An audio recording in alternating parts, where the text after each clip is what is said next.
எசேக்கியேல் தீர்க்கதரிசன புஸ்தகம் 44வது அதிகாரம் 21ஆம் வசனத்திலிருந்து 24வது வசனம் வரைக்கும் நாம் யாவருமாக சேர்ந்து வாசிப்போம். ஆசாரியர்களில் ஒருவனும் உட்பிரகாரத்துக்குள் பிரவேசிக்கும் போது திராட்சரசம் குடிக்கலாகாது. விதவையையும் தள்ளிவிடப்பட்டவளையும் அவர்கள் விவாகம் பண்ணாமல் இஸ்ரவேல் வம்சத்தாலாகிய கன்னிகையாகிலும் ஒரு ஆசாரியனின் மனைவியாய் இருந்த விதவையாகிலும் விவாகம் பண்ணலாம். அவர்கள் பரிசுத்தமானதற்கும் பரிசுத்தம் அல்லாததற்கும் தீட்டானதற்கும் தீட்டல்லாததற்கும் இருக்கும் வித்தியாசத்தை என் ஜனத்துக்கு போதித்து அவர்களுக்கு தெரிய பண்ண கடவர்கள். வழக்கு இருந்தால் அவர்கள் நியாயந்தீர்க்க ஆயத்தமாயிருந்து என் நியாயங்களின்படி அதை தீர்த்து என்னுடைய பண்டிகைகளில் எல்லாம் என் நியாயப்பிரமாணத்தையும் என் கட்டளைகளையும் கை கொண்டு என் ஓய்வு நாள்களை பரிசுத்தம் பண்ண கடவார்கள். எங்களை அதிகமாக நேசிக்கிறேங்க நல்ல பரலோக தகப்பனே, இந்த காலை நேரத்துக்காக நாங்கள் உமக்கு நன்றி செலுத்துகிறோம். எங்கள் தேவனாகிய கர்த்தர் எங்கள் மத்தியில் நீர் அசைவாடி கொண்டிருக்கிற உம்முடைய கிருபைக்காக நன்றி செலுத்துகிறோம். இப்பொழுதும் தேவரீர் உம்முடைய சமூகத்தில் எங்களை தாழ்த்துகிறோம். எங்கள் ஆண்டவராகிய கர்த்தர் எங்களோடு கூட உம்முடைய வார்த்தைகளை கொண்டு நீர் பேசும்படியாக ஜெபிக்கிறோம். அடியானை உம்முடைய திரு சமூகத்தில் தாழ்த்துகிறோம். நீர் வெளிப்படுவீராக, நீர் மறைப்பீராக. உம்முடைய வார்த்தைகள் உம்முடைய பிள்ளைகளுடைய இருதயத்தின் ஆழத்தில் விதைக்கப்படட்டும். அவைகள் எங்களுக்குள் நீர் விரும்புகிற பெரிய மாற்றங்களை கொண்டு வரட்டும். அவைகள் வெறுமையாய் திரும்பாமல் கிரியை செய்யட்டும் என்று சொல்லி ஜெபிக்கிறோம். எங்களை தாழ்த்துகிறோம். நீர் பெரிய காரியங்களை செய்யும். எங்கள் ஆண்டவராகிய இயேசு கிறிஸ்துவின் நாமத்தில் ஒப்பு கொடுத்து ஜெபிக்கிறோம். எங்கள் ஜீவனுள்ள நல்ல பிதாவே, ஆமென். கர்த்தருடைய பரிசுத்த நாமம் மகிமைப்படுவதாக. இந்த எசேக்கியேல் தீர்க்க தரிசன புஸ்தகத்தில் நாம் வாசித்த வேத பகுதியில் ஆண்டவராகிய கர்த்தர் ஆசாரியர்களுக்கு சில ஆலோசனைகளை சொல்லுகிறதை பார்க்கிறோம். ஆசாரியர்களுக்கு, தம்முடைய ஆசாரியர்களாக இருக்கிற அந்த ஊழியர்களுக்கு தேவன் சில ஆலோசனைகளை சொல்லுகிறதை பார்க்கிறோம். அதில் ஒரு 4-5 விஷயங்கள் இருக்குது. அதில் ஒரு முக்கியமான ஒரு காரியத்தை இன்றைக்கி நாம் தியானிக்க போகிறோம். அதை ஆவியானவர் நமக்கு இன்றைக்கி நம்மிடத்தில் அதை எதிர்பார்க்கிறார். ஆகவே அதை நாம் இன்றைக்கு தியானிக்க போகிறோம். 23வது வசனத்தை நாம் வாசிப்போம். மீண்டுமாக 44:23. அவர்கள் பரிசுத்தமானதற்கும் பரிசுத்தம் அல்லாததற்கும் தீட்டானதற்கும் தீட்டல்லாததற்கும் இருக்கும் வித்தியாசத்தை என் ஜனத்துக்கு போதித்து அவர்களுக்கு தெரிய பண்ண கடவார்கள். இப்போ இந்த இடத்துல ஆண்டவராகிய கர்த்தர் நான் சொன்னது போல ஆசாரியர்களுக்கு ஒரு காரியத்தை சொல்லுகிறார். ஆசாரியரிடத்தில் தாம் எதிர்பார்க்கிற ஒரு காரியத்தை சொல்லுகிறார். இன்னொரு இடத்துல இதை வாசிக்கும் போது அது உடன்படிக்கை என்று சொல்லுகிறார். வாசிப்போம். எசேக்கியேல் 22ஆம் அதிகாரம் 26வது வசனத்தை வாசிப்போம். அதன் ஆசாரியர்கள் என் வேதத்துக்கு அநியாயம் செய்து என் பரிசுத்த வஸ்துக்களை பரிசுத்த குலைச்சல் ஆக்குகிறார்கள். பரிசுத்தம் உள்ளதற்கும் பரிசுத்தம் இல்லாததற்கும் வித்தியாசம் பண்ணாமலும் அசுத்தம் உள்ளதற்கும் அசுத்தம் இல்லாததற்கும் உண்டான வேற்றுமையை காண்பியாமலும் இருந்து என் ஓய்வு நாட்களுக்கு தங்கள் கண்களை மூடிக்கொள்ளுகிறார்கள். அவர்கள் நடுவிலே நான் கனவீனம் பண்ணப்படுகிறேன். முதல்ல நம்ம வாசித்தோம், ஆசாரியர்கள் பரிசுத்தமானதுக்கும் பரிசுத்தம் அல்லாததற்கும் தீட்டானதுக்கும் தீட்டா அல்லாததுக்குமான வித்தியாசத்தை அவர்கள் காண பண்ண வேண்டும் அப்படின்னு சொல்லி பார்த்தோம். இங்கே 22ஆம் அதிகாரம் எசேக்கியேலில் பார்க்கும்போது அப்படி அந்த அசுத்தமானதுக்கும் அசுத்தம் அல்லாததற்கும் தீட்டானதுக்கும் தீட்டு அல்லாததுக்குமான வித்தியாசத்தை ஆசாரியர்கள் காண பண்ணவில்லை. அதனால் நான் கனவீனப்படுத்தப்பட்டேன் அப்படின்னு சொல்லி கர்த்தர் சொல்கிறார். இன்னும் இந்த குறித்து இன்னொரு இடத்துல வாசிக்கலாம். லேவியராகமத்தின் புஸ்தகம் 10ஆம் அதிகாரம் 10-11 வசனங்களை வாசிப்போம்.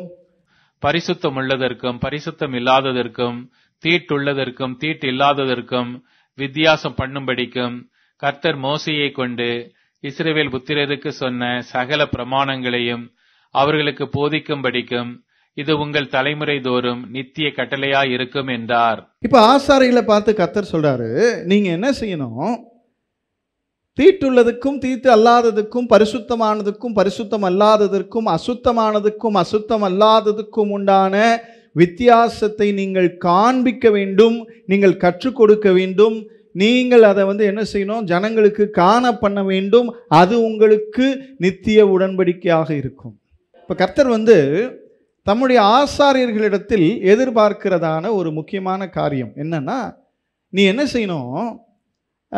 பரிசுத்தம் உள்ளதற்கும் பரிசுத்தம் இல்லாததுக்குமான வித்தியாசத்தை நீங்கள் காண பண்ண வேண்டும். யாருக்கு காண பண்ண வேண்டுமானா உங்ககிட்ட வருகிற உன்னுடைய ஜனங்களுக்கு நீ காண பண்ண வேண்டும். அதுக்கடுத்து பார்த்தீங்கன்னா அசுத்தம் உள்ளதுக்கும் அசுத்தம் அல்லாததுக்கும் தீட்டானதுக்கும் தீட்டல்லாததுக்குமான வித்தியாசத்தை நீ என்ன செய்யணும், ஜனங்களுக்கு காண பண்ண வேண்டும் என்று பழைய ஏற்பாட்டில் ஆண்டவராகிய கர்த்தர் தம்முடைய ஆசாரியர்களிடத்தில் அவர் அதை ஒரு உடன்படிக்கையாக ஏற்படுத்துகிறார். அது சொல்லிட்டு என்ன சொல்கிறாருன்னா, அந்த உடன்படிக்கை நித்திய உடன்படிக்கையாக இருக்கும் அப்படின்றார். அப்படின்னா நீங்கள் இருக்கிற வரைக்கும், நீங்கள் என்றென்றைக்கும் என்ன செய்யணும், இந்த காரியத்தை நீங்கள் ஜனங்களுக்கு செய்து கொண்டே இருக்க வேண்டும். இது எப்போவுமே நீங்கள் செய்ய வேண்டிய ஒரு காரியம், நிறுத்தவே முடியாது. இப்படி சொல்லலாம், இல்லை நீங்கள் இருக்கிற வரைக்கும் இதை செஞ்சுக்கிட்டே இருக்கணும். ஆமேன். அப்படி சொல்லி ஒரு காரியத்தை கர்த்தர் சொல்கிறார். இப்போது இதை நீங்கள் ஆக்சுவலாக இது பழைய ஏற்பாடு, ஆசாரியர்கள் என்று சொல்லும் பொழுது அது பழைய ஏற்பாடு. அதில் ஆண்டவர் இவங்களுக்கு இதெல்லாம் சொல்லும்போது அவர் என்ன செய்கிறாருன்னா, பெரும்பாலான காரியங்கள் வெளிப்பிரகாரமாக பரிசுத்தம் எது பரிசுத்தம் இல்லாதது எது அப்படிலாம் இருந்துச்சு. பலியில் பரிசுத்தம், அவங்க ஆசாரிப்பு கூடாரத்துக்குள்ளே கொண்டு வருகிற காரியங்களில் பரிசுத்தம், ஆசாரிகளுடைய உரையில் பரிசுத்தம், அப்படி நிறைய விஷயங்கள் இருந்துச்சு, வெளிப்பிரகாரமாக இருந்துச்சு. சரியா? நம்ம அப்படி அந்த ஒரு ஆங்கிளில் நம்ம இன்றைக்கி எதையுமே தியானிக்கலை. நாம் முற்றிலுமாக தேவன் நம்மிடத்தில் எதிர்பார்க்கிற ஒரு காரியத்தை ஸ்பிரிச்சுவலாக நம்ம தியானிக்க போகிறோம். அப்போ ஆண்டவராகிய கர்த்தர் ஆசாரியர்களிடத்தில் சொன்ன விஷயம், ஆசாரியர்கள் என்று சொல்லும்போது பழைய ஏற்பாட்டில் அவர்கள் ஆசாரியர்கள், புதிய ஏற்பாட்டில் வேதம் நமக்கு நன்றாக சொல்லிக் கொடுக்கிறது, தேவனாகிய கர்த்தர் நம்மை ராஜாக்களாக ஆசாரியர்களாக அழைத்திருக்கிறார். அதனால தான் ரட்சிக்கப்பட்ட ஒவ்வொருத்தருமே ஆசாரியர்கள். ஆமென். நம்ம ரட்சிப்பிலேயே தேவன் நம்மை எப்படி அழைக்கிறார்னா, நம்மளை ராஜாக்களாக, லேவியராக, ஆசாரியராக தேவன் அழைத்திருக்கிறார் என்று சொல்லும் பொழுது, இந்த இவங்கெல்லாம் ஊழியக்காரங்க, இவங்கெல்லாம் ஊழியம் அல்லாதவர்கள், இவர்களெல்லாம் லேவியர்கள், அவர்களெல்லாம் லேவியர் அல்லாதவர்கள், இவர்களெல்லாம் ஆசாரியர்கள், அவர்களெல்லாம் ஆசாரியர் அல்லாதவர்கள் என்கிற எந்த வித்தியாசமும் கிடையாது. நம்ம அத்தனை பேரையும் அழைத்திருக்கிற ஆண்டவர் நம்மை ராஜாக்களாக, ஆசாரியர்களாக அழைத்திருக்கிறார். நம்முடைய ரட்சிப்பிலேயே, நம்முடைய அழைப்பிலேயே, நம்ம தெரிந்து கொள்ளுதலேயே தேவனாகிய கர்த்தர் நம்மை அந்த நாட்கள் மாதிரி ராஜாக்கள், ஆசாரியர்கள் அப்படிலாம் பிரிக்காம நம்மை தேவனாகிய கர்த்தர் ராஜரீக ஆசாரிய கூட்டமாக நம்மை தெரிந்திருக்கிறார். அப்போது இந்த காரியம், இந்த எதிர்பார்ப்பு இந்த புதிய ஏற்பாட்டு நாட்களில் முக்கியமாக கர்த்தருடைய பிள்ளைகளாக ரட்சிக்கப்பட்டு ஞானஸ்நானம் பெற்றிருக்கிற கர்த்தருடைய பிள்ளைகளாகிய நம்ம அத்தனை பேர் மேலேயும் ஆண்டவராகிய கர்த்தர் இந்த எதிர்பார்ப்பை வைத்திருக்கிறார். ஆமேன். சரி, இப்போ இது என்ன விஷயம்? பரிசுத்தம் உள்ளதற்கும் பரிசுத்தம் அல்லாததற்கும், அசுத்தம் உள்ளதற்கும் அசுத்தம் அல்லாததற்கும் ஒரு வித்தியாசத்தை நீங்கள் காண பண்ண வேண்டும், நீங்கள் சொல்ல வேண்டும், நீங்கள் அவங்களுக்கு கற்றுக் கொடுக்க வேண்டும் அப்படின்னு சொல்லி ஆண்டவர் சொல்லும்போது இதை நாம் நன்றாக புரிந்து கொள்ள வேண்டிய ஒரு விஷயமா இருக்குது. இப்போது நமக்கு புரிந்து கொள்வதற்காக ரொம்ப சாதாரணமான சில எடுத்துக்காட்டுகளை நான் உங்களுக்கு சொல்லி நான் புரிய வைக்க விரும்புகிறேன். ஆமேன். இப்போது வீட்டில் ஒரு குழந்தை பிறக்கிறது. பொதுவாக இந்த பிள்ளைகள் பிறந்த உடனே பார்த்திங்கன்னா நம்ம அவங்கள பராமரிப்போம். அவங்களுக்கு அம்மாமார் பால் ஊட்டுவாங்க. அப்புறம் கொஞ்ச நாள் ஆன உடனே ஒரு ஃபியூ மந்த்ஸ் ஆன பிறகு அவங்களுக்கு சத்து உணவுகளை ஊட்டுவாங்க. இந்த சாப்பாடு, சில கிழங்குகள் அதெல்லாம் ஊட்டுவாங்க.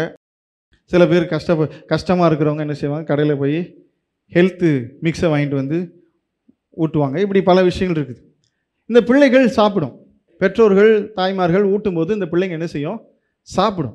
ஆனால் கொஞ்சம் நம்ம நல்லா கவனித்தோம் அப்படின்னு பார்த்தீங்கன்னா, அந்த பிள்ளைங்க எந்த இடத்தில் சாப்பிடுகிறதோ அந்த இடத்திலேயே அசிங்கம் பண்ணுறதுக்கு அவங்களுக்கு கஷ்டமாக இருக்காது. அவங்கள உட்கார வச்சு நம்ம சோறு ஊட்டுறோம், சோறு சாப்பிட்ற இடத்துலையே அவங்க அசிங்கம் பண்ணுறதுக்கு என்ன செய்ய மாட்டாங்க. என்ன பிரச்சனை அப்படின்னா, அந்த பிள்ளைகள் அவங்களுக்கு எது சாப்பிட வேண்டியது எது, எது சாப்பிடக்கூடாதது எதுன்னு தெரியாது. எது சுத்தமானது எது, அதுவும் இந்த பிள்ளைங்களுக்கு உணவு கொடுக்கும்போது நம்ம என்ன செய்வோம், ரொம்ப பார்த்து நல்ல பொருளை வாங்க, நல்ல அரிசியாக வாங்க. ஏன்னா எது வாங்கினாலும் சில நேரம் இந்த பழக்கடைக்கெல்லாம் போனாங்கன்னா, ஏங்க குழந்தைக்கு கொடுக்குறது நல்லதாக கொடுங்க அப்படின்னா, அது மரத்துலேருந்து பறிக்கும்போது ஓகே இது குழந்தைக்கு, இது ஆயாக்கு, அப்படி பறிப்பாங்களான்னு தெரியாது. ஆனால் நம்பால் அவனும் பாருங்க, ஆமாம்மா இது கொடுக்கலாங்க, இது ரொம்ப ஃப்ரெஷ்ஷாக இருக்குது, ஸ்கேன் பண்ணி பார்த்த மாதிரி இது கொடுங்க, இது ரொம்ப நல்ல பழம், நல்ல மரத்து பழம். இவர் மரத்தை போய் பார்த்துட்டு வந்தார். நம்ம என்ன செய்வோம், சுத்தமானதை கொடுக்கணும், ஃப்ரெஷ்ஷானதை கொடுக்கணும், ஸ்ட்ரென்த்தானதை கொடுக்கணும் அப்படின்னு நினச்சி நம்ம வந்து சுத்தமானதை வாங்கிட்டு வந்து கொடுத்துட்டு அப்படி ஏதோ ஒரு ஃபோன் வந்திருக்கும், இல்லை காலிங் பெல் அடிச்சிருக்கோம், இல்லை ஒரு தபால்காரங்க வந்திருப்பாங்க, சார் போஸ்ட் அப்படின்னு இருப்பாங்க, இல்லை கொரியர் வந்திருக்கும். எந்திரிச்சு நீங்கள் ஊட்டி விட்டுட்டு போய் போஸ்ட்டை வாங்கிட்டு தபாலை வாங்கிட்டு கொரியரை வாங்கிட்டு காலிங் பெல் என்னன்னு பார்த்துட்டு திரும்பி வர்றதுக்குள்ளே ஒரு கண்கொள்ளா காட்சியை உங்களுக்கு வெயிட் பண்ணிகிட்டு இருக்கோம். இது வந்து நீங்கள் நிறைய இடத்துல பார்த்துருக்கலாம். இதெல்லாம் நடக்கலைன்னா தான் ஆச்சரியப்படணும். நம்ம இதெல்லாம் நடந்தால் என்ன செய்யப்படுறதுக்கு இல்லை, ஆச்சரியப்படுறதுக்கு ஒன்றும் இல்லை. இதெல்லாம் நடக்கலைன்னா தான் ஏதோ நம்ம ஆச்சரியப்படணும். இப்போ என்ன பிரச்சனை அப்படின்னா, இந்த பிள்ளைகளுக்கு, சிறு பிள்ளைகளுக்கு சுத்தமானது எது அசுத்தமானது எதுன்ற வித்தியாசம் என்ன செய்யலை, சொல்லுங்க, தெரியல. ஆனால் அதே பிள்ளை பாருங்க, கொஞ்சம் வளர்ந்த உடனே, கொஞ்சம் ஒரு 2 அடி 3 அடி வளர்ந்த உடனே என் பொண்ணு என்று சொல்லுங்க, ஏப்பா வீட்டுக்குள்ளே வந்தால் காலை கழுவிட்டு வாங்கன்னு சொல்ல மாட்டேன், வீட்டுக்குள்ளே வந்தால் கையை கழுவிட்டு சாப்பிடுங்கன்னு சொல்கிறது இல்லை. நம்ம வீட்டுக்குள்ளே வந்தோன்னே பசியோடு வந்தோம்னா ஏதாவது இருந்துச்சுன்னா எடுத்து வாயில் போட்டுட்டு தான் அதுக்கப்புறம் கையை கழுவுறதை பற்றி யோசிப்போம். ஆனால் இவங்க என்ன பண்ணுவாங்க, நமக்கு அட்வைஸ் பண்ணுவாங்க, என்னப்பா நீங்கள் சுத்தமாக இருக்க மாட்டீங்க, இப்போ குளிச்சுட்டு வாங்கப்பா அப்படிங்க. குளிக்கிறதுக்கு 10 நிமிஷம் ஆகுமே, பசிக்கிற பசியில் என்ன பண்ணுறது, நமக்கு இவங்க அட்வைஸ் பண்ணுவாங்க. ஆனால் இவங்க எந்த சின்ன வயசில் என்ன பண்ணாங்கன்னு நமக்கு தான் தெரியும். அப்போது இந்த மாதிரி இருப்பாங்க. ஆனால் அதே பிள்ளைங்க வளர்ந்து வரும்போது நமக்கு சுத்தத்தை சொல்லிக் கொடுப்பாங்க, இப்படி தான் இருக்கணும்னு சொல்லுவாங்க, இப்படி செய்யக்கூடாதுன்னு சொல்லுவாங்க, சாப்பிடாம டைனிங் டேபிளுக்கு வராதீங்கன்னுவாங்க, காலை கழுவாமல் வீட்டுக்குள்ளே வராதீங்கன்னுவாங்க, எல்லாம் சொல்லுவாங்க. நம்ம அப்படியே யோசிச்சுட்டு இருக்க வேண்டியதான். அதே போல தான் நல்ல கவனி, ஆண்டவராகிய கர்த்தர் தம்முடைய ஆசாரியராய் அழைக்கப்பட்ட நம்மை பார்த்து கர்த்தர் சொல்லுகிறார். இதுக்கு என்ன காரணம்? இந்த பிள்ளைங்க மாறுறாங்கல்ல, இதுக்கு என்ன காரணம்னு நினைக்கிறீங்க? அசிங்கத்துக்கும் அசிங்கம் இல்லாததுக்கும் வித்தியாசம் தெரியாமல் இருந்த பிள்ளைங்க கொஞ்ச நாள் கழித்து மாறிடுறாங்க, சுத்தமாயிடுறாங்க. அவங்களுக்கு அசுத்தத்துக்கும் சுத்தத்துக்கும் வித்தியாசம் தெரியுது, கழிவுக்கும் உணவுக்கும் வித்தியாசம் தெரியுது. எப்படி தெரிகிறது? எப்படி தெரியுதுன்னா, வேற ஒன்றும் இல்லை, நம்மளை பார்த்து தான் அவங்களுக்கு தெரியுது, நம்மளை பார்த்து தான் தெரியுது. நம்ம என்ன செய்கிறோம், அது தப்பு பண்ணும், அது ஏதோ ஒரு அசிங்கத்தில் கை வைக்கும்போது என்ன செய்கிறோம், ஒரு அடி அடிக்கிறோம், ஒரு செல்லமாக ஒரு சின்ன ஒரு அடி, ரொம்ப வலிக்காமல் ஒரு அடி அடிக்கிறோம். எதுக்கு? அது அசிங்கம், அதை தொடக்கூடாது அப்படின்னு நம்ம சொல்லிக் கொடுக்குறோம். இல்லை என்ன தேவைன்னா நோண்டு விட்டுட்டு உட்காந்து வேடிக்கை பார்த்துட்டு இருப்பீங்களா? சேட்டை பண்ணிட்டு குழந்தை, சின்ன பிள்ளைன்னா அப்படி தான் இருக்கும் அப்படின்னு இருப்பீங்களா? இருக்க மாட்டோம். என்ன செய்வோம், 6 மாதத்துலேருந்தே 7 மாதத்துலேருந்தே, இல்லை அது கை குழந்தையாக இருக்கும் போதுலேருந்தே நம்ம என்ன செய்வோம், அதை உட்காந்து சொல்லிக் கொடுப்போம். இது அசுத்தம், இது சுத்தம், இது வந்து தீட்டு, இதை தொடக்கூடாது, இது நெருப்பு, இது சுடும், இப்படிலாம் நம்ம என்ன செய்வோம், சின்ன பிள்ளைக்கு உட்காந்து நம்ம சொல்லிக் கொடுப்போம். அதுக்கு எதுவுமே தெரியாது, நெருப்பும் தெரியாது, அசுத்தமும் தெரியாது, உணவும் தெரியாது, எதுவும் தெரியாது. நம்ம தான் என்ன செய்கிறோம், அது சொல்லிக் கொடுக்குறோம்.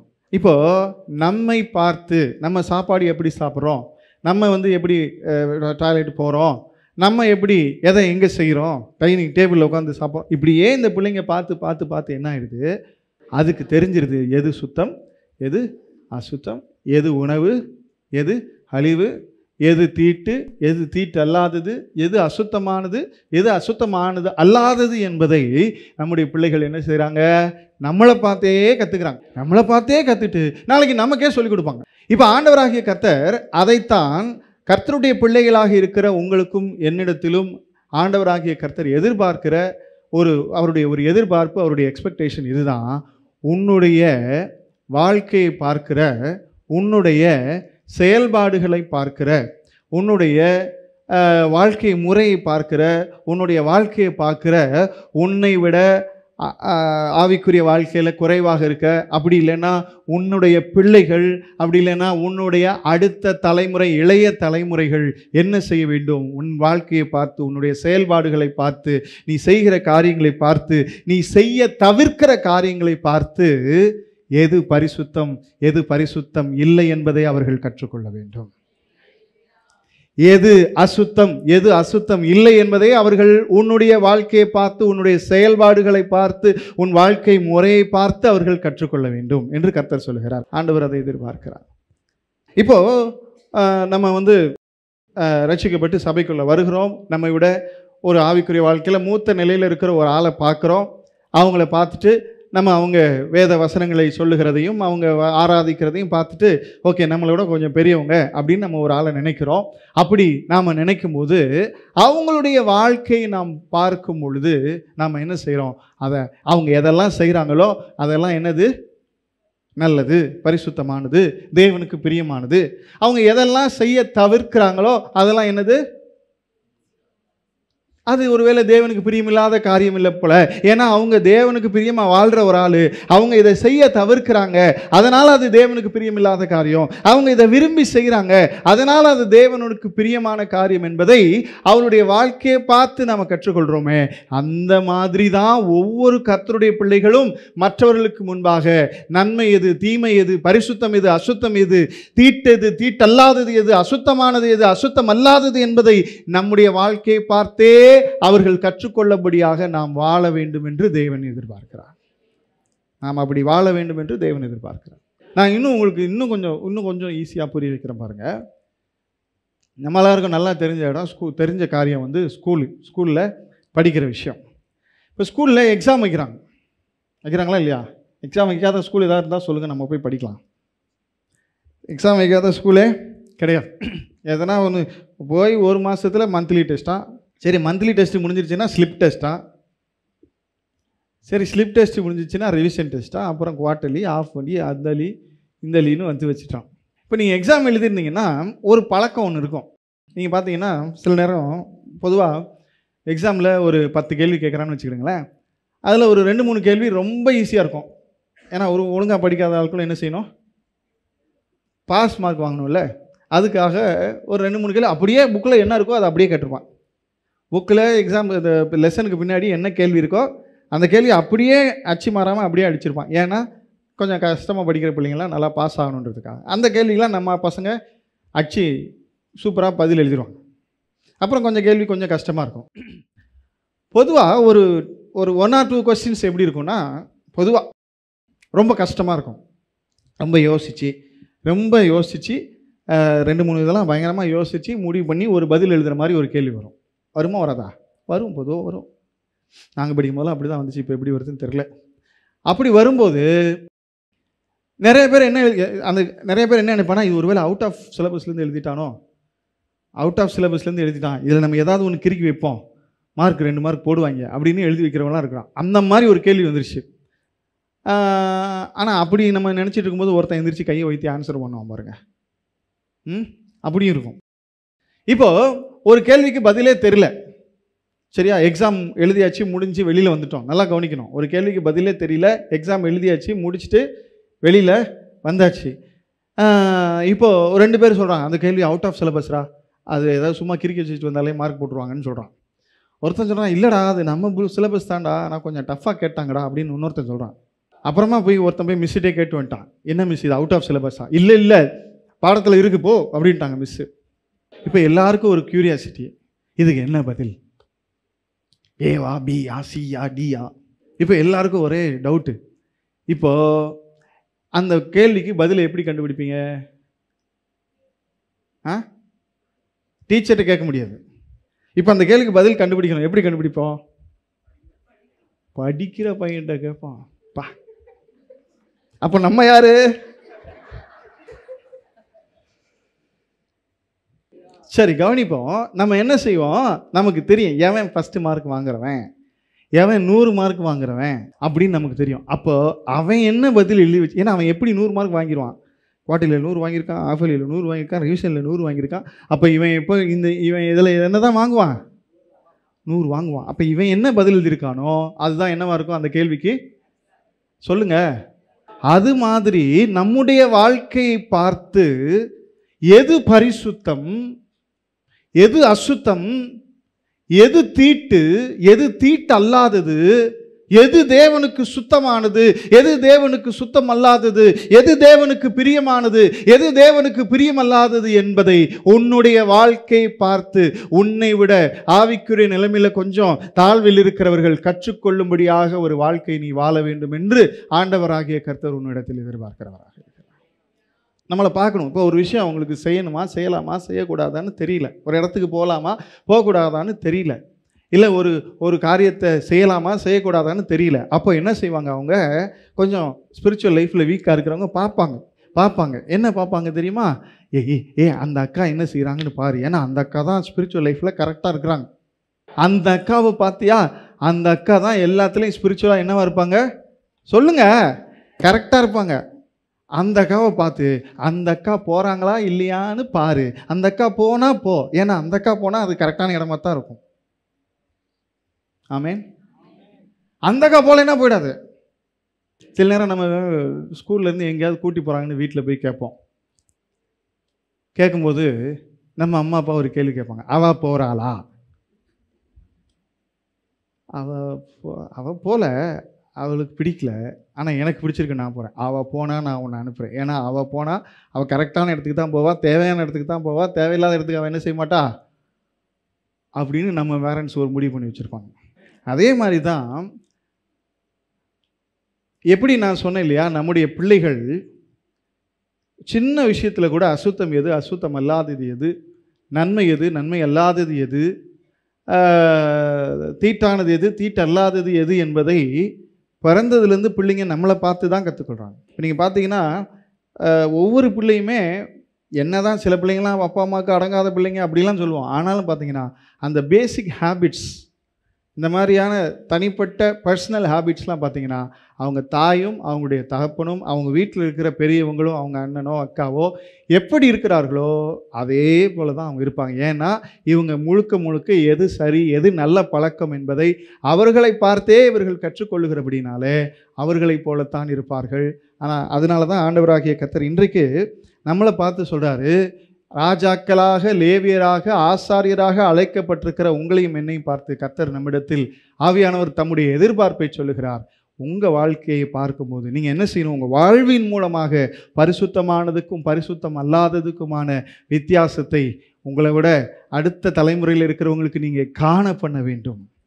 நீங்கள் என்ன செய்ய வேண்டும், காண பண்ண வேண்டும். சுத்தத்துக்கும் அசுத்தத்துக்குமான வித்தியாசத்தை உங்களுடைய வாழ்க்கையின் மூலமாக உங்களுக்கு அடுத்த இருக்கிற தலைமுறைக்கு நீங்கள் என்ன செய்ய வேண்டும், காண பண்ண வேண்டும். ஆண்டவருக்கு பிரியமானது எது, பிரியமல்லாதது எது என்பதை உங்களுடைய வாழ்க்கையின் மூலமாக, உங்கள் செயல்கள் மூலமாக, உங்கள் செயல்பாடுகள் மூலமாக உங்களுக்கு அடுத்த தலைமுறைக்கு நீங்கள் சொல்லுங்க, காண பண்ண வேண்டும். சொல்லிக் கொடுக்கணும்னு இல்லை, சொல்லிக் கொடுங்கன்னு சொல்லலை, காண பண்ணணும். அதுதான் உங்களுக்கு நித்திய உடன்படிக்கை என்று கர்த்தர் ஆசாரியர்களை பார்த்து சொல்லுகிறார். ஆமேன்.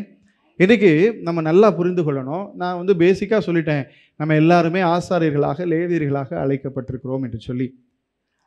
ஒவ்வொரு குடும்பத்துக்கும் அந்த குடும்ப தலைவர் ஆசாரியராக இருக்கிறார். ஆமேன். ஒருவேளை அந்த குடும்ப தலைவி அந்த குடும்பத்துக்கு என்னவா இருக்கிறாங்க, ஆசாரியர்களாக இருக்கிறார்கள். இப்போ உங்கள் கையில் கர்த்தர் சில பொறுப்புகளை கொடுத்துருப்பார். இப்போ ஒரு மூத்த சகோதரி, ஒரு குடும்பத்தில் இருக்கிற மூத்த சகோதரி அந்த குடும்பத்தில் அவங்களுக்கு கீழே இருக்கிற ஒவ்வொருத்தருக்கும் ஆசாரியராக இருக்கிறார். அதே மாதிரி இப்போ நீங்கள் ஒருவேளை ஒரு சிறு பிள்ளை ஊழியத்தை செய்யலாம், சரியா? கர்த்தர் உங்கள் கையில் சிறு பிள்ளைகளை கொடுத்துருக்கலாம். அந்த ஒவ்வொரு சிறு பிள்ளைகளுக்கும் நீங்கள் ஆசாரியர்களாக இருக்கிறீர்கள். இப்போ உங்களுக்கு ஒரு சில விசாரிப்பு ஊழியங்கள் கொடுக்கப்பட்டிருக்கலாம். இப்போ சில ஆட்கள்லாம் கர்த்தருக்குள்ள பலவீனமாக இருக்காங்க, அவங்கள கொஞ்சம் விசாரிங்க, அவங்க ஏன் வரலன்னு பாருங்கள், அவங்களுக்கு கொஞ்சம் ஆலோசனை சொல்லுங்கள் அப்படின்னு உங்கள் கையில் கர்த்தர் ஒரு பொறுப்பு கொடுத்துருக்கலாம். அப்படி கொடுத்திருந்தா கர்த்தர் அப்படி உங்கள் கையில் ஒப்பு கொடுத்துருக்கிற ஒவ்வொருத்தருக்கும் நீங்கள் ஆசாரியர்களாக இருக்கிறீர்கள். ஒருவேளை நீங்கள் ஒரு வாலிபர்களுக்கு ஆலோசனை சொல்லுகிற ஒரு ஊழியம் செய்யலாம். அப்படி உங்கள் கையில் ஒப்பு கொடுக்கப்பட்டிருக்கிற ஒவ்வொருத்தருக்கும் நீங்கள் யார் சொல்லுங்கள், ஆசாரியர்கள். இப்படி இந்த லீடர்ஷிப் ஒரு பேசிக் லெவல்லேருந்து ஒரு மைக்ரோ லெவல்லேருந்து ஒரு பெரிய லெவல் வரைக்கும் இப்போ ஆண்டவருடைய கிருபையினால இந்த சபைக்கு நான் ஒரு ஆசாரியனாக இருக்கலாம். இப்படி இதை எல்லா லெவல்லையும் கர்த்தர் வச்சிருக்கிறாரு. இப்படி ஆசாரியர்களாக இருக்கிற நமக்கு கீழ் இருக்கிறவர்கள் நம்மை பார்த்து பரிசுத்தத்துக்கும் அசுத்தத்துக்கும் வித்தியாசம் என்ன, எது சரி எது தவறு, எது தீட்டு எது தீட்டல்லாதது, எது தேவனுக்கு பிரியமானது எது தேவனுக்கு பிரியம் அல்லாதது என்பதை நம்முடைய வாழ்க்கையை பார்த்து அவர்கள் கற்றுக்கொள்ள வேண்டும். அப்படிப்பட்ட ஒரு வாழ்க்கையை நீங்களும் நானும் வாழ வேண்டும் என்று ஆவியானவர் நம்மிடத்தில் எதிர்பார்க்கிறவராக இருக்கிறார். ஒரு விஷயத்தை நம்ம நன்றாக புரிந்து கொள்ள வேண்டும். பல நேரங்களில் பெரியவங்க இப்படியெல்லாம் சொல்லுவாங்க. எப்படின்னா, நான் தான் படிக்கலை, நீயாச்சும் என்ன செய்ய படி, நான் தான் படிக்கலை நீயாச்சும் படி அப்படின்வாங்க. அவன் உள்ள என்ன நினைப்பா, நீ ஏன் படிக்கல நான் ஏன் படிப்பேன் அப்படின்வான். ஆனால் அது ரொம்ப பெற்றோர்கள் ரொம்ப அக்கறையாக சொல்கிற ஒரு விஷயம், சரியா? இப்போ எங்கள் அம்மா அப்பாலாம் ரொம்ப கம்மியாக படித்தாங்க, படிச்சுட்டு எங்கள் 3 பேரையும் நல்லா படிக்க வச்சுட்டாங்க, சோத்திரம். அதில் எங்கள் அப்பாவுக்கு ரொம்ப ஒரு பெரிய பெருமை. நான் 2ஆம் கிளாஸ் தான் படித்தேன், ஆனால் என் பையனை டாக்டர் ஆகிட்டேன்னு அவருக்கு ஒரு பெருமை. சரி, இருந்துட்டு போட்டோம். ஆனால் அது வேணால் இந்த மாதிரி உலக பிரகாரமான காரியங்களில் சரியாக இருக்கலாம். நான் தான் படிக்கலை நீ படி, நான் தான் ஏழையாக இருந்தேன் நீ நல்லா பணக்காரனாக இரு, உலக பிரகாரமாக நான் தான் ரொம்ப கஷ்டப்பட்டேன் நீ வசதியாக இரு அப்படின்னு சொல்கிறதெல்லாம் உலக பிரகாரமான காரியங்களில் ஒருவேளை நன்றாக இருக்கலாம், ஆனால் ஸ்பிரிச்சுவலான காரியங்கள், இந்த ஒழுக்கத்துக்கு அடுத்த காரியங்கள், இப்படிப்பட்ட எல்லா காரியங்களிலும் நம்முடைய பிள்ளைகள், நமக்கு கீழ் இருக்கிறவர்கள், நமக்கு அடுத்த தலைமுறையில் இருக்கிற ஒருவரும் நாம் சொல்லுகிறதை கேட்க மாட்டார்கள், நாம் செய்கிறதை தான் பார்த்து அதன்படி செய்வார்கள். நமக்கு அதாவது ஒழுக்கத்துக்கு அடுத்த காரியங்கள், தனி மனித ஒழுக்கத்துக்கு அடுத்த காரியங்கள், அதுக்கப்புறம் ஸ்பிரிச்சுவலான காரியங்கள், இந்த மாதிரியான காரியங்கள் எல்லாம் பார்த்தீங்கன்னா, இப்போ படிப்பு வேணால் அப்பா தானே 2ஆம் கிளாஸ் படித்து நீங்களாம் நல்லா படிங்கன்னு சொன்னால் கேட்கறதுக்கும் நல்லாயிருக்கும், படிக்கிறதுக்கும் நல்லாயிருக்கும். ஆனால் ஒழுக்கத்துக்கு அடுத்த காரியங்கள், தனி மனித ஒழுக்கத்துக்கு அடுத்த காரியங்கள், ஸ்பிரிச்சுவல் டிசிப்ளினுக்கு அடுத்த காரியங்கள், ஆவிக்குரிய ஸ்பிரிச்சுவலான காரியங்கள், பிப்ளிக்கலான காரியங்கள், இதில் எதுவுமே இந்த காரியம், இந்த மெத்தட், இந்த ஃபார்முலா வேலைக்கு ஆகுது. அப்பா தாண்டா உருப்படல, நீங்களாவது உருப்படுங்கடா. நீ ஏன் உருப்படல, நான் ஏன் உருப்படணும்னு வாங்க. நாம் இதையெல்லாம் நாம் எப்படி செய்கிறோமோ, நாம் இதை எப்படி கை கொள்ளுகிறோமோ, இதை நாம் எப்படி செயல்படுத்துகிறோமோ, அந்த செயல்பாடுகளை பார்த்து நம்முடைய பிள்ளைகள், நம்முடைய அடுத்த தலைமுறைகள் கற்றுக்கொள்வார்களே ஒழிய, நம்முடைய செயல்பாடுகள் வேறு விதமாக இருக்க நம்முடைய ஆலோசனை கேட்டு அவர்கள் என்ன செய்ய மாட்டார்கள், ஒருபோதும் நடக்க மாட்டார்கள். இப்போ ஒரு சின்ன விஷயம், காலையில் எந்திரிச்சு காலையில் ஒரு 6 மணிக்கு எந்திரிக்கணும் அப்படின்ற ஒரு விஷயம் வச்சுக்கோங்களேன். காலையில் 6 மணிக்குள்ள அதுக்கு முன்னாடி எந்திரிக்கணும். நம்ம ஒரு மினிமம் வச்சுக்கிடுவோம், 6 மணிக்கு எந்திரிக்கணும் அப்படின்னு ஒரு அப்பா தன் பிள்ளையை பார்த்து சொல்கிறாருன்னு வச்சுக்கிடுங்களேன். அப்பா சொல்கிறார், அப்பா தாண்டா பகலெல்லாம் கஷ்டப்படுறேன், அதை பண்ணுறேன், இதை பண்ணுறேன், நீ என்ன செய்யணும், அதிகாலையில் எழுந்திரிச்சு படிக்கணும், அதிகாலையில் எழுந்திரிச்சு நீ ஜெபிக்கணும் அப்படின்னு சொல்லிட்டு இவர் 8 மணி வரைக்கும் தூங்கினார் அப்படின்னா பையன் என்ன செய்வான் தெரியுமா? பையன் என்ன செய்வான்? அப்பா காலையில் 6 மணிக்கு எந்திரிச்சு ஜெபிக்க சொல்லியிருக்கிறார், 6 மணிக்கு எந்திரிச்சு படிக்க சொல்லியிருக்கிறார், ஆகவே நான் சீக்கிரமாக எழுந்து படிக்க போகிறேன் அப்படின்னு நினைக்க மாட்டான். அவர் 6 மணிக்கு எந்திரிச்சு படிக்க சொன்னார், 8 மணிக்கு எந்திரிப்பார், 7:55க்கு நான் எந்திரிச்சிருவேன். அவர் எந்திரிக்கும் போது நான் ஜெபம் பண்ணணும், அவர் எந்திரிக்கும் போது நான் என்ன செய்யணும் சொல்லுங்க, படிக்கணும் அப்படின்றத மாத்திரம் தெளிவாக இருப்பான். ஒரு நாளும் அவன் எந்திரிக்க மாட்டான். ஆனால் அதே இது நீ காலையில் 6 மணிக்கு எழுந்திருக்க வேண்டும் என்று சொல்லி நீங்கள் 5:55க்கு எழுந்து அந்த பிள்ளைக்கு முன்பாக நீங்கள் ஜெபிக்கிறவர்களாக, நீங்கள் கர்த்தரை தேடுகிறவர்களாக இருப்பீர்கள் என்று சொன்னால் அந்த பிள்ளை என்ன செய்யும்? அட்லீஸ்ட்டு நீங்கள் 5:55க்கு எந்திரிச்சா அது ஒரு 6:15க்காவது எந்திரிச்சு அம்மா ஜெபம் பண்ணுவாங்க, அப்பா ஜெபம் பண்ணுவாங்க, அண்ணன் ஜெபம் பண்ணுவாங்க, அக்கா ஜெபம் பண்ணுவாங்க, நாமும் அதிகாலையில் எழுந்து ஜெபிக்க வேண்டும் என்பதை ஒருவேளை உடனே கற்றுக்கொள்ளாவிட்டாலும் ஒரு மாதம் இல்லை 2 மாதத்துலையாவது அதை கற்றுக்கொள்ளும். ஏன்னா அதுதான் ஹியூமன் சைக்காலஜி. படிப்பு விஷயம், நான் கஷ்டப்படுறேன்டா, நீ பணக்காரனா இருந்தால் ஓகேன்றுவான். நான் படிக்கலடா, 2ஆம் கிளாஸ் தான் படித்தேன், நீ டாக்டர் ஆயிடுறான்னு சொன்னால் ஓகேன்றுவான். ஆனால் அதே இது நான் கொஞ்சம் லேட்டாக எந்திரிக்கிற ஆள், நீயாவது சீக்கிரம் எந்திரின்னு சொல்லுங்கள், கேட்கவே மாட்டான். நான் சரியாக ஜெபிக்க மாட்டேன், நீயாவது அப்பா தான் சரியாக ஜெபிக்கிறது இல்லை, நீயாவது ஜெபம் பண்ணு அப்படின்னா என்ன செய்ய மாட்டான்? கேட்கவே மாட்டான். அவனுக்கு முன்பாக எந்திரிச்சு நீங்கள் ஜெபிக்கிறவர்களாக, அவனுக்கு முன்பாக எந்திரிச்சு அவனை விட நன்றாக நீங்கள் கர்த்தரை தேடுகிறவர்களாக நீங்கள் அவனுக்கு காணப்பட்டால் அப்பொழுது அவன் என்ன செய்வான்? சில நாட்கள் கழித்து, சில மாதங்கள் கழித்து உங்களை போல இருக்க அவன் முயற்சி செய்வான். மேபி 100% இல்லாவிட்டாலும் ஒரு 80-90% அவன் உங்களை பார்த்து கற்றுக்கொள்கிறவனாக இருப்பான். அதை நாம் நன்றாக புரிந்து கொள்ள வேண்டும். அந்த பொறுப்பை தான் கர்த்தர் இன்றைக்கு உங்கள் கரங்களில் கொடுத்துருக்கிறார். நீங்கள் தான் ஆசாரியர். உங்களுக்கு கீழே சில ஆத்துமாக்கள் இருக்கிறது. அது யாருன்னு நிச்சயமாக உங்களுக்கு தெரிஞ்சிருக்கும். அப்படி அந்த ஆத்துமாக்கள், அந்த கர்த்தருடைய பிள்ளைகளுக்கு முன்பாக எது சரியானது, எது பரிசுத்தமானது, எது தேவனுக்கு பிரியமானது, எது தேவனுக்கு பிரியம் அல்லாதது என்பதை கற்றுக் கொடுக்க வேண்டிய ஒரு மிக முக்கியமான பொறுப்பை ஆண்டவராக, அதாவது கற்றுக் கொடுக்கணும்னா சொல்லி கொடுக்கறது இல்லை, வாழ்ந்து காண்பித்து அவர்களுக்கு முன்பாக நீங்கள் வாழ்ந்து காண்பித்து அவர்களுக்கு நீங்கள் அதை கற்றுக் கொடுக்க வேண்டும் என்று ஆண்டவராகிய கர்த்தர் நம்ம ஒவ்வொருத்தரிலும் எதிர்பார்க்கிறவராக இருக்கிறார். மல்கியாவின் புஸ்தகம் 2ஆம் அதிகாரம் 5 முதல் 9 வசனங்களை வாசிக்கலாம். அவனோடே பண்ணின என் உடன்படிக்கை ஜீவனும் சமாதானமாய். நம்ம லேவியராகமத்தில் பார்த்தோம்ல ஒரு உடன்படிக்கை. என்ன உடன்படிக்கை? நீ அவங்களுக்கு முன்னாடி இதை எப்படி காண்பிக்கும்படி வாழ வேண்டும், அது உனக்கு. அதே தான் இங்கே வர்றார். திரும்ப வாசிப்போம். அவனோடே பண்ணின என் உடன்படிக்கை ஜீவனும் சமாதானமுமாக இருந்தது. அவன் எனக்கு பயப்படும் பயத்தோடே இருக்க வேண்டும் என்று இவைகளை அவனுக்கு கட்டளையிட்டேன். அப்படியே அவன் என் நாமத்துக்கு பயந்தும் இருந்தான். சத்திய வேதம் அவன் வாயில் இருந்தது. அவனுடைய உதடுகளில் அநியாயம் காணப்படவில்லை.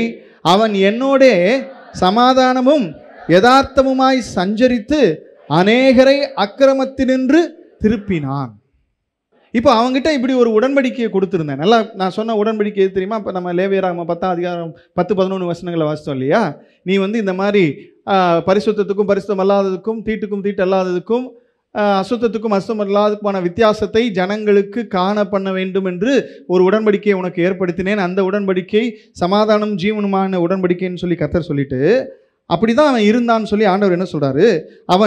அவனுக்கு எனக்கு பயப்படுகிற பயம் அவனிடத்தில் இருந்தது, சத்திய வேதம் அவனுடைய வாயில் இருந்தது. எனக்கு பயப்படுகிற பயம் அவன் இருதயத்தில் இருந்தது, சத்திய வேதம் அவனுடைய வாயில் இருந்தது. அவன் என்னோடே சமாதானமாய் யதார்த்தமாய் சஞ்சரித்தான். அவன் என்னோடே சமாதானமாய் யதார்த்தமாய் சஞ்சரித்தான். அதனாலே அநேகரை அக்கிரமத்தினின்று திருப்பினான். நல்லா கவனிக்கணும். ஆசாரியனை குறித்து தான் கர்த்தர் சொல்றாரு. அவன் எனக்கு பயப்படணும்னு நான் நினைச்சேன், எனக்கு பயப்படுகிற பயம் அவனுக்குள் இருந்தது. என்னுடைய சத்திய வேதம் அவனுடைய வாயில் இருந்தது. அவன் என்னோடு சமாதானமாய் யதார்த்தமாய் சஞ்சரித்தான். அதனால அநேகரை அக்கிரமத்தினின்று திருப்பி கொண்டான். இதுதான் அந்த பொறுப்பு. இன்னைக்கு பெற்றோர்கள் நிறைய பேர் என் பிள்ளைங்க இப்படி இருக்குது அப்படி இருக்குது.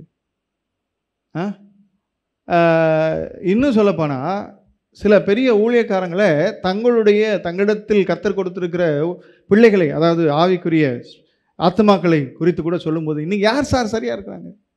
இன்னைக்கு ஒருத்தரும் சரியில்லை, இது சரியில்லை, அது இல்லை, வாலிப பிள்ளைகள் சரியில்லை, வயோதிகர்கள் சரியில்லை, அது சரியில்லை, இது சரியில்லை, என் பிள்ளைங்க சரியில்லை, அது சரியில்லை, இது சரியில்லை. கர்த்தர் என்ன சொல்கிறாரு? முதல்ல உன் இருதயத்தில் எனக்கு பயப்படுகிற பயம் இருக்கட்டும். ஆமென். உன் இருதயத்தில் எனக்கு பயப்படுகிற பயம் இருக்கட்டும். உன்னுடைய நாவில் என்னுடைய வேதம் இருக்கட்டும். உன்னுடைய நாவில் என்னுடைய வேதம் இருக்கட்டும். நீ யதார்த்தமாய் சமாதானமாய் என்னோடு கூட சஞ்சரி. அப்பொழுது நீ சொல்றியே அக்கிரமத்தில் இருக்கிறான் என்று சொல்லி அவனை நீ திருப்பிக் கொள்ளுவாய். நீ கர்த்தருக்கு பயந்து அவருடைய வேதம் உன் நாவில் இருந்து நீ கர்த்தரோடு சஞ்சரிக்கிற பிள்ளையாக இருப்பானா, எத்தனை அக்கிரமத்தில் இருக்கிறவனையும் உன் வாழ்வின் மூலமாக, உன் வழிமுறைகள் மூலமாக, உன் செயல்பாடுகள் மூலமாக அக்கிரமத்தில் இருந்து நீ அவனை என்ன செய்யலாம்?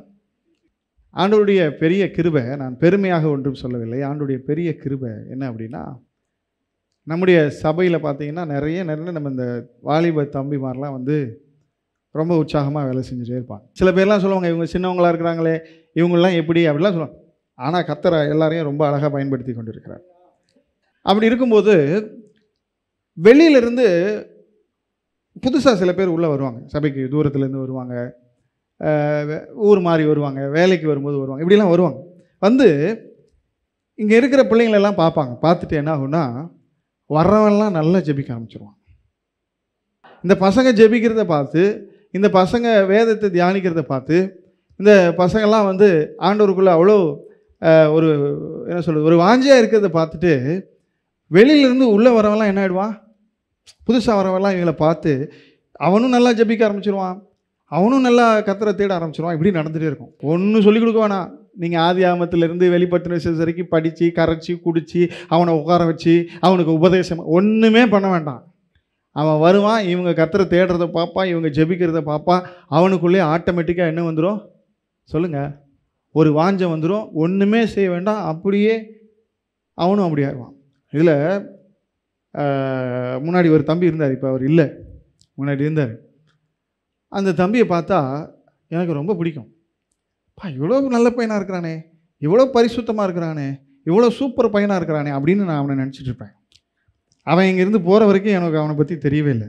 அப்புறமா தான் கேள்விப்பட்டேன் அவனுடைய உண்மையான பேக்ரவுண்டு என்ன, அவங்ககிட்ட என்னென்ன பழக்க வழக்கங்கள்லாம் இங்கே வர்றதுக்கு முன்னாடி அவனுக்குள்ளே என்னென்ன நான் சொல்கிறது உங்களுக்கு புரியும்னு நினைக்கிறேன் இருந்துச்சு. ஆனால் இங்கே மற்றவர்களை பார்த்து, ஜெபிக்கிறவர்களை பார்த்து, கர்த்தரை தேடுகிறவர்களை பார்த்து, கர்த்தரோடு ஐக்கியமாக இருக்கிறவர்களை பார்த்து, அவன் தன்னுடைய தீய பழக்கங்கள், கெட்ட பழக்கங்கள் எல்லாவற்றையும் மறந்து அவனும் தேவனோடு ஐக்கியப்பட்டு ஒரு கர்த்தருடைய பிள்ளையாக வாழ்ந்து கொண்டு இருக்கிறான் என்பதை நான் புரிந்து கொண்டேன். ஆட்டோமேட்டிக்காக நடக்கும். இப்போ அதுதான் கர்த்தர் சொல்றாரு, நீ கர்த்தருக்கு பயப்படுகிற பயம் உன் இருதயத்தில் இருந்து, சத்திய வேதம் உன் நாவில் இருந்து, நீ யதார்த்தமாய் சமாதானத்தோடைய தேவனோடு சஞ்சரித்தால் ஆசாரியனே, உனக்கு கீழே இருக்கிற அத்தனை பேர் என்ன செய்வாங்க தெரியுமா? அக்கிரமத்தில் இருந்தாலும் அக்கிரமத்திலிருந்து நீ அவனை மீட்டு விடுவாய் என்று கர்த்தர் சொல்கிறார். அக்கிரமத்தில் நீ இருந்தாலும் அக்கிரமத்திலிருந்து அவனை என்ன செஞ்சிருவ? நீ மீட்டு விடுவாய். அடுத்து தொடர்ந்து வாசிப்போம். ஆசாரியனுடைய உதடுகள் அறிவை காக்க வேண்டும், வேதத்தை அவனுடைய வாயில் தேடுவார்களே, அவன் சேனைகளின் கர்த்தருடைய தூதன். அது இருக்கட்டும். அடுத்த வசனத்தை வாசிங்க. நீங்களோ வழி விலகி அநேகரை வேதத்தை குறித்து இடலறை பண்ணுகிறீர்கள், லேவியின் உடன்படிக்கையை கெடுத்து போட்டீர்கள் என்று சேனைகளின் கர்த்தர் சொல்லுகிறார். நீ கர்த்தருடைய பயப்படுகிற பயம், கர்த்தருக்கு பயப்படுகிற பயம் உன் இருதயத்தில் இருந்து, சத்திய வேதம் உன் வாயில் இருந்து, நீ கர்த்தரோடு யதார்த்தமாய் சமாதானமாய் சஞ்சரிக்கிற ஆளா இருந்தா நீ அநேகரை அக்கிரமத்தில் இருந்து மீட்டு விடுவாய். ஆமென். அப்படித்தான் வசனம் சொல்லுது. வாசிங்க திரும்ப அந்த 6ஆம் வசனத்தை வாசிங்க.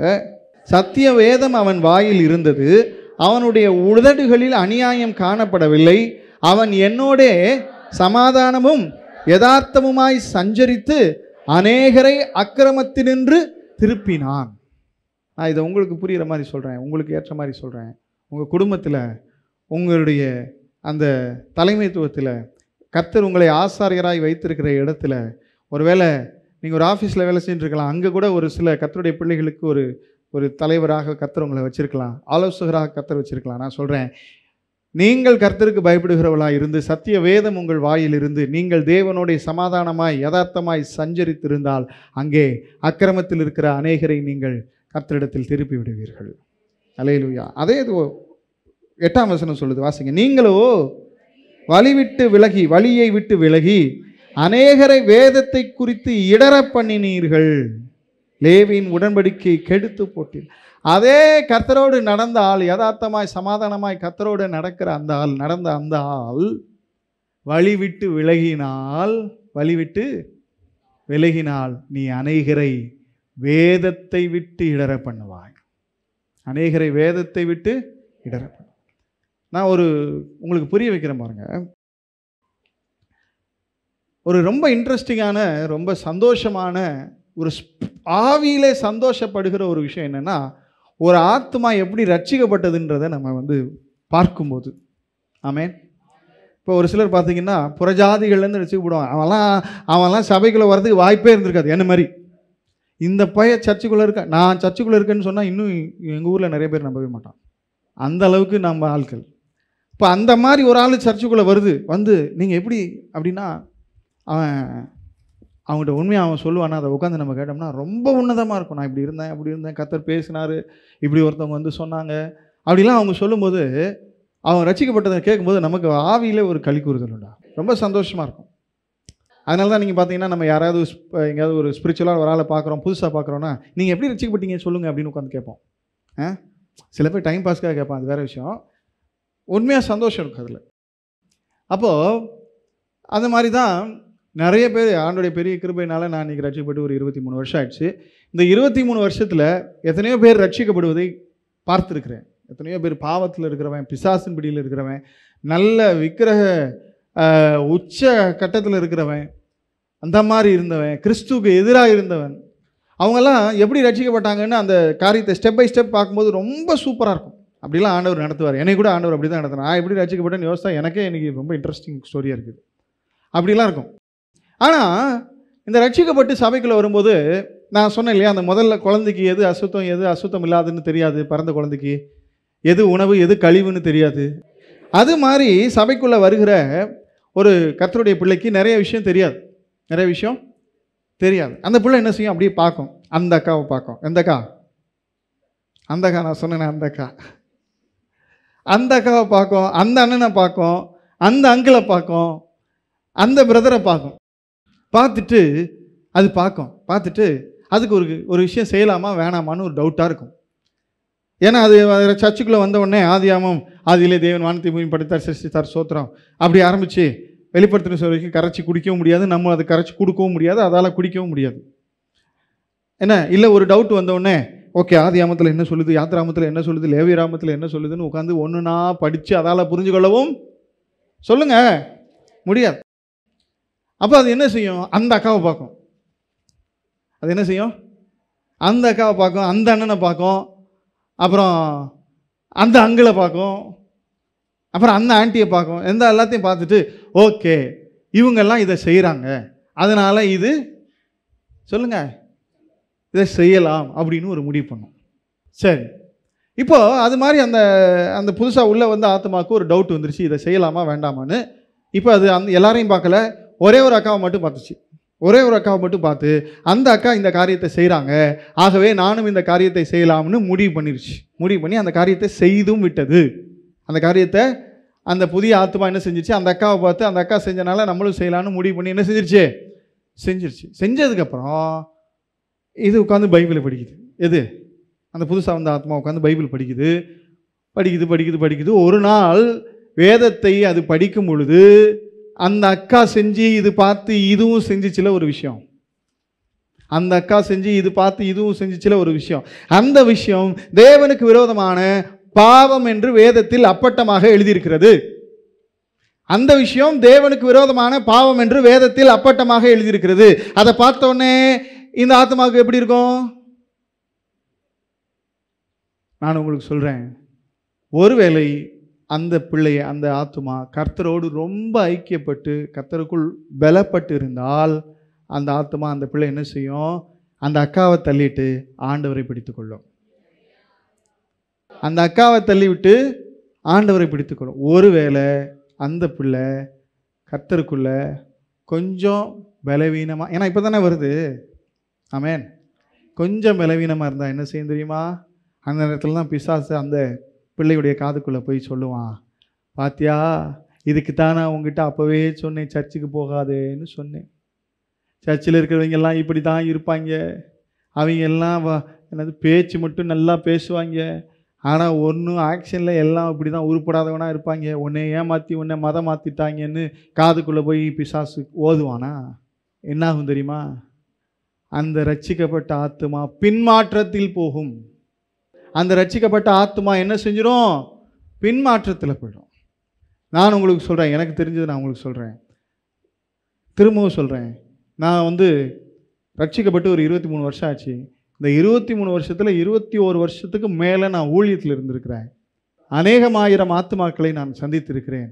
இதில் நான் அநேக பின்மாற்றத்தில் வந்தவர்களை சந்தித்திருக்கிறேன். அநேகர் தேவனை விட்டு பின்மாற்றத்தில் சென்றவர்களை சந்தித்திருக்கிறேன். அந்த தேவனை விட்டு பின்மாற்றத்தில் சென்ற அனைவருமே ஆண்டவர் மீது இருக்கிற கசப்பினாலேயோ ஆண்டவர் மீது இருக்கிற அதிருப்தியினாலேயோ தேவனை விட்டு பின்வாங்கி போகவில்லை. 99.9% பின்மாற்றத்தில் சென்ற அனைவரும் ஏதோ அந்த அக்காவை பார்த்து, ஏதோ அந்த அண்ணனை பார்த்து, ஏதோ அந்த அங்கிளை பார்த்து, ஏதோ அந்த ஆண்டியை பார்த்து அவர்கள் வாழ்க்கையில் அவர்கள் வழி விலகி போனதினாலேயே அவர்கள் தேவனை விட்டு பின்மாறி போயிருக்கிறார்கள். ஐ எம் டாக்கிங் ஸ்டாட்டிஸ்டிக்ஸ். 99% பேர், நான் கதை சொல்லலை, யூகிக்கவில்லை. I am not assuming anything, but I am talking statistics. நான் உங்களுக்கு சொல்கிறது வந்து கணக்கு, எனக்கு தெரிந்த கணக்கை சொல்லுகிறேன்.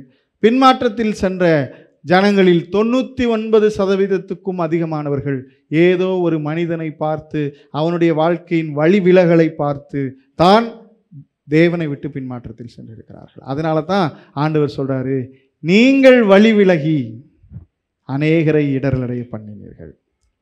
நீங்கள் வழி விலகி சொல்லுங்க அநேகரை. ஒரு சகோதரி, ஒரு சின்ன பெண், சின்ன சகோதரி சபைக்கு வந்து ரட்சிக்கப்பட்டாங்க. சபைக்கு வந்து ரட்சிக்கப்பட்டாங்க. ரட்சிக்கப்பட்டு ஞானஸ்தானம் எடுத்து கர்த்தருக்குள்ளே ரொம்ப ஸ்ட்ராங்கானாங்க. அவங்க குடும்பமும் ரட்சிக்கப்படாத குடும்பம். அவங்க குடும்பம் ரட்சிக்கப்படாத தேவனை அறியாத குடும்பம். அந்த சகோதரி ரட்சிக்கப்பட்டு நல்லா சூப்பராக வந்தாங்க. வந்தவங்க ஒரு பெரிய தவறை செய்து விட்டார்கள். நான் இதெல்லாம் டீட்டெயிலாக சொல்ல விரும்பலன்னு வச்சுக்கிடுங்களேன்.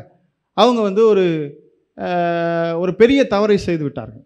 அப்போது அந்த வீட்டார், ரட்சிக்கப்படாத அந்த வீட்டார் சொன்ன விஷயம் என்ன தெரியுமா, இதுக்கு தான் நான் சர்ச்சுக்கே போகாதேன்னு சொன்னேன். சர்ச்சுக்கு போனாலே இப்படி தான் ஆகும். சர்ச்சுக்கு போனாலே வச்சா நீ வழி விலகினால் இப்போ அந்த குடும்பம் ரட்சிக்கப்படுவதற்கு எதனா சான்ஸ் இருக்கா? ரட்சிக்கப்படாத அந்த குடும்பம் ரட்சிக்கப்படுவதற்கு ஏதாகிலும் வாய்ப்பு இருக்கிறதா? இதுக்கு தான் சொன்னேன் சர்ச்சுக்கு போகாதுன்னு சொன்னேன். சர்ச்சுக்கு போறவங்கலாம் இப்படி தான் இருப்பான், சர்ச்சுக்கு போனாலே இப்படி தான் ஆகும் அப்படின்றாங்க. அவங்க வீட்டில் ஸ்ட்ராங்காக சொல்றாங்க. நீ வழி விலகி போனால் அநேகர் இடறி போவார்கள். பக்கத்தில் உங்களை பார்த்து சொல்லுங்க, நீங்க வழி விலகி போனால் அநேகர் இடறி போவார்கள். நீ கர்த்தருக்கு பயந்து, சொல்லுங்க அதையும் சொல்லுங்க, நீ கர்த்தருக்கு பயந்து சத்திய வேதம் உன் வாயில் இருந்து நீ தேவனோடைய சஞ்சரித்தால் அநேக அக்கிரமத்தில் இருக்கிறவர்களை மீட்டு விடுவாய். அநேக அக்கிரமத்தில் இருக்கிறவர்களை மீட்டு விடுவாய் என்று கர்த்தர் சொல்லுகிறார். இதுதான் இன்னைக்கு ஆவியானவர் நமக்கு சொல்லிக் கொடுக்கிறார்.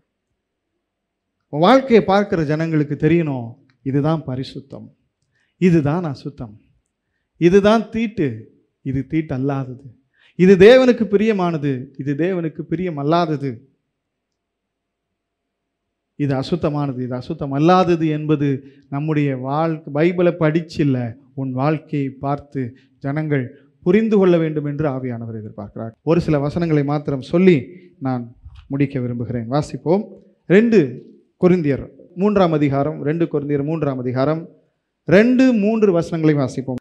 எங்கள் இருதயங்களில் எழுதப்பட்டும் சகல மனுஷராலும் அறிந்து வாசிக்கப்பட்டும் இருக்கிற எங்கள் நிருபம் நீங்கள்தானே.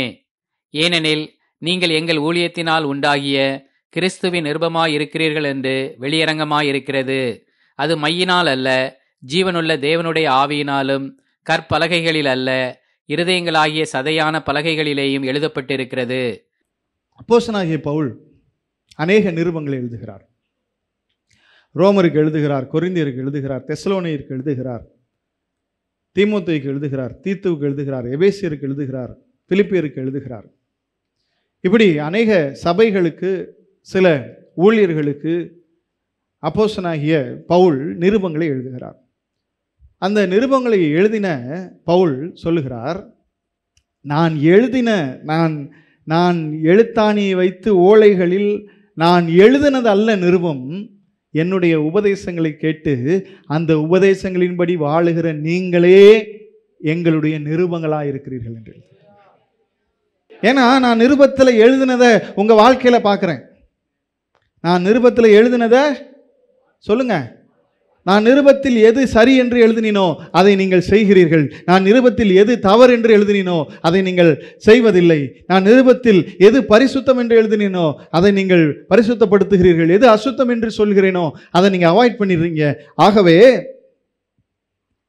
எழுத்தாணியை கொண்டு ஓலைகளில் எழுதினது அல்ல நிருபம். இந்த வார்த்தைகளை கேட்டு, இந்த உபதேசத்தை கேட்டு அதன்படி வாழ்கிற நீங்களே என்னுடைய நிருபங்களாக இருக்கிறீர்கள் என்று பவுல் எழுதுகிறார். அதை தான் ஆவியானவர் இன்றைக்கி நம்மகிட்ட எதிர்பார்க்கிறார். என்னுடைய பிரமாணங்களை உங்கள் இருதயத்தில் வச்சிருக்கிறேன், அதன்படி வாழுகிற நீங்கள் உங்களை பிரமாணங்களை வாசிக்கிறவங்களுக்கு அல்ல, உங்களை பார்க்குறவங்களுக்கு நீங்கள் நிருபங்களாக இருக்கிறீர்கள். நீங்கள் பிரமாணங்களாக இருக்கிறீர்கள். ஏன்னா பிரமாணம் என்ன சொல்லுது? எது பரிசுத்தம் எது பரிசுத்தம் இல்லைன்றதே சொல்லுது. எது அசுத்தம் எது அசுத்தம் அல்லாதது என்பதை பிரமாணம் சொல்லுகிறது. ஆனால் அந்த பிரமாணம் உங்கள் இருதயங்களில் இருக்கிறபடினால உங்களை பார்க்கிறவன் உங்களை பார்த்து கற்றுக்கொள்ளுகிறான். கிறிஸ்தவ வாழ்க்கை எப்படி வாழ வேண்டும், கிறிஸ்தவ வாழ்க்கையில் எதை செய்ய வேண்டும் என்று நீ செய்கிறதை பார்க்கிற ஜனங்கள் கற்றுக்கொள்ளுகிறார்கள்.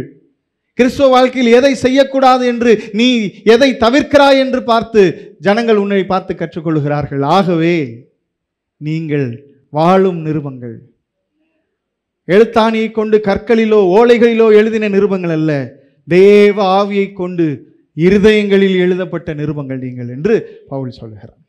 அப்படிதான், that's expectation of the Holy Spirit. இந்த வசனத்தில் ஆவியானவர் நம்மகிட்ட எதிர்பார்க்கிற காரியம் அதுதான். நம்மகிட்ட ஆண்டவர் எதிர்பார்க்கிற சொல்லுகிற காரியம் அதுதான். நம்முடைய பிள்ளைகளுக்கு முன்பாக, நம்முடைய சபையாருக்கு முன்பாக, உங்களுக்கு அடுத்த ஆவிக்குரிய தலைமுறைக்கு முன்பாக, உங்களுக்கு கீழே இருக்கிற உங்கள் தலைமைத்துவத்துக்கு கீழே இருக்கிற ஜனங்களுக்கு முன்பாக, உங்கள் ஆலோசனைகளை கேட்கிற மக்களுக்கு முன்பாக நீங்கள் உபதேசிக்கிறவர்களாக அல்ல, வாழும் நிருபங்களாக, நிருபங்களை உபதேசிக்கிறவர்களாக அல்ல, வாழும் நிருபங்களாக இருக்க வேண்டும் என்று ஆண்டவர் நம்மிடத்தில் எதிர்பார்க்கிறவராக இருக்கிறார். இன்றைக்கு இந்த பிரசங்க இந்த வசனங்களை வாசித்து கரைச்சி குடித்து உபதேசிப்பதினால் ஒரு மாற்றமும் வரப்போவதில்லை.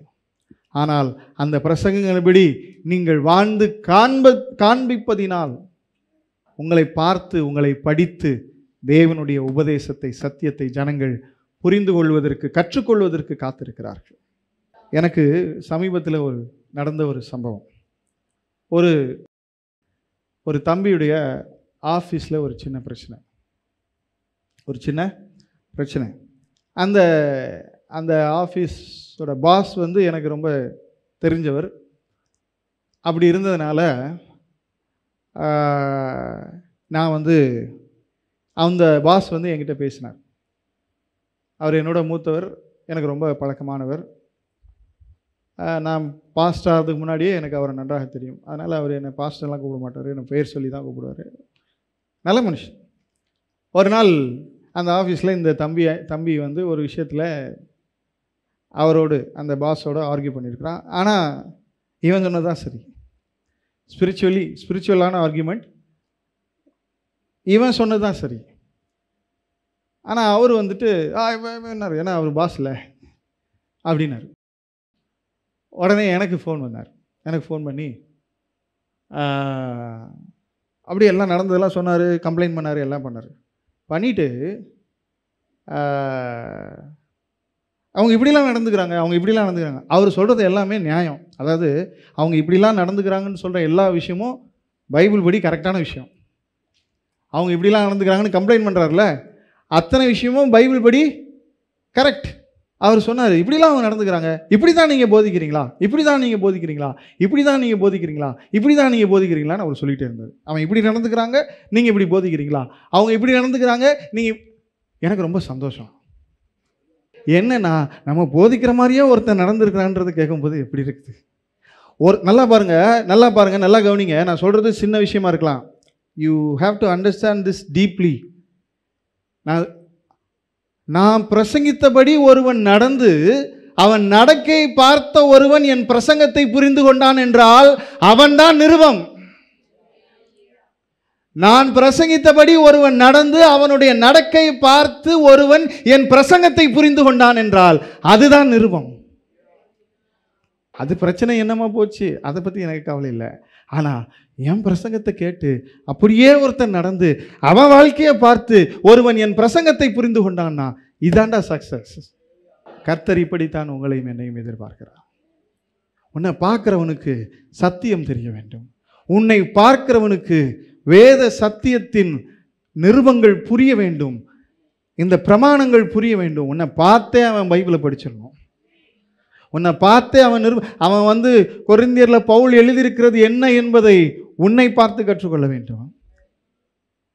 இயேசு என்ன சொல்லுகிறார்ன்றத, எப்படி வாழச் சொல்லுகிறார் என்பதை உன்னை பார்த்து கற்றுக்கொள்ள வேண்டும். நீங்களும் நானும் வாழும் நிருபங்களாக இருக்க வேண்டும் என்று கர்த்தர் எதிர்பார்க்கிறார்.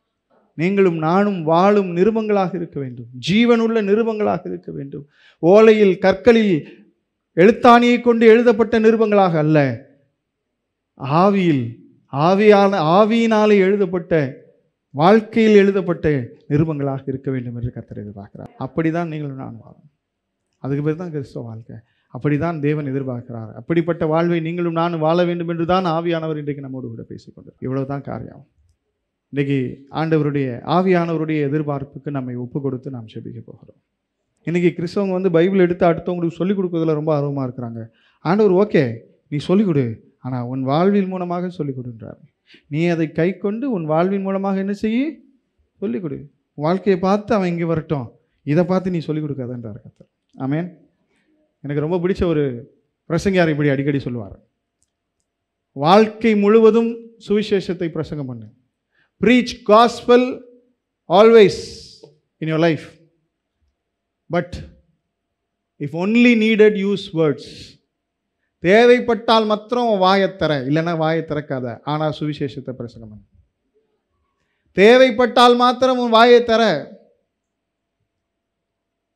இல்லைன்னா வாயை திறக்காமலே சுவிசேஷத்தை பிரசங்கம் பண்ணு. பரிசுத்தம் உள்ளதற்கும் பரிசுத்தம் இல்லாததற்கும், சுத்தமானதுக்கும் அசுத்தமானதற்கும், தீட்டானதுக்கும் தீட்டல்லாததுக்கும், தேவனுக்கு பிரியமானதற்கும் தேவனுக்கு பிரியமில்லாததுக்குமான வித்தியாசத்தை உன் வாழ்க்கையில் நீ காண பண்ண வேண்டும் என்று ஆவியானவர் சொல்லுகிறார். நம்ம எல்லாம் எழுந்து நின்று ஒப்பு கொடுத்து தேவ சமூகத்தில் ஜெபிப்போம். நீங்கள் வாழும் நிருபங்கள், வேதத்தில் ஆவியானவர் ஊழியர்களை கொண்டு எழுதி வைத்திருக்கிற ஒவ்வொரு நிருபங்களுக்கும் நீங்கள் ஜீவனுள்ள நிருபங்களாக இருக்கிறீர்கள். அல்லேலூயா. இன்னைக்கு சொல்லுவாங்க இது சாஃப்ட் காப்பி, இது ஹார்ட் காப்பி அப்படின்ட்டு. இந்த பைபிளுக்கு நீங்கள் ஒவ்வொருத்தரும் லைஃப் காப்பி. இந்த பைபிளுக்கு நீங்கள் ஒவ்வொருத்தரும் லைஃப் காப்பி. இந்த வேதத்தில் எழுதப்பட்டிருக்கிற சத்தியங்களுக்கு you are a life copy. கர்த்தர் அதைத்தான் எதிர்பார்க்கிறார். ஒப்பு கொடுத்து ஜெபம் பண்ணுவோம்.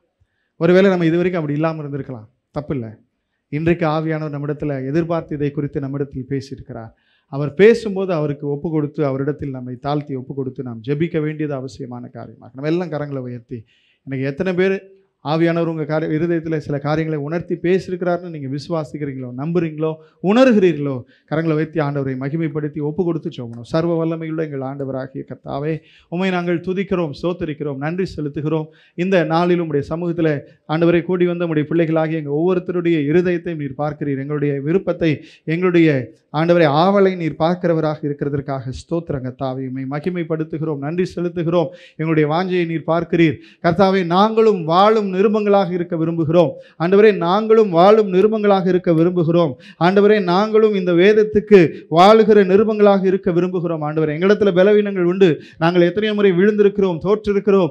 ஆனாலும் கூட கர்த்தாவே, இன்றைக்கு உம்முடைய சத்தத்துக்கு நாங்கள் செவி கொடுக்கிறோம்.